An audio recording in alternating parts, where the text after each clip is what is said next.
കോടികളുടെ കണക്കല്ല, ഞങ്ങൾക്ക് നല്ലൊരു ലാലേട്ടന്റെ നല്ലൊരു മൂവിയാണ് ഞങ്ങൾക്ക് ആവശ്യം. കോടികൾ എത്രയെങ്കിലും ആവട്ടെ, കോടികൾക്കപ്പുറമുള്ള കോടികൾ എത്തട്ടെ.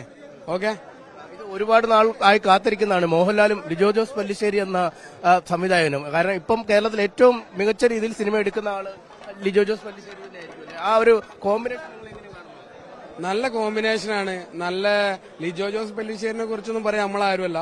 അപ്പൊ ലിജോ ജോസ് പല്ലിശ്ശേരി, ലാലേട്ടനെ പറ്റി അറിയാത്തവർ കേരളത്തിൽ ആരുമില്ല. അപ്പൊ നല്ല സംഭവം ആവട്ടെ, നല്ല രീതിയിലുള്ള സിനിമയാവട്ടെ, ഞങ്ങൾ പ്രതീക്ഷിക്കുന്നുണ്ട്. എല്ലാ ഫാൻസുകാരും നല്ല രീതിയിൽ പ്രതീക്ഷിക്കുന്നുണ്ട്. ഇതൊരു സംഭവം ആവട്ടെ. മലക്കോട്ടെ വാലിബൻ ഒരു വലിയ സംഭവം ആവുന്ന തന്നെയാണ് പ്രതീക്ഷ. മുന്നിലും നമുക്ക് ഒരുപാട് ഒടിയനും മരക്കാരൊക്കെ ഉണ്ടെങ്കിലും ഇത് തകർത്തടിക്കുന്നതാണ് നമ്മളൊരു മനസ്സിലുള്ള എല്ലാ പ്രതീക്ഷകളും അതാണ്. ഇനി എങ്ങനെ വന്നാലും ബോണസ്, അത്രേ ഉള്ളൂ. ലാലാട്ടന്റെ സിനിമ ആയതുകൊണ്ട് ഫസ്റ്റ് ഷോ കണ്ടിരിക്കും, അത്രമാത്രം.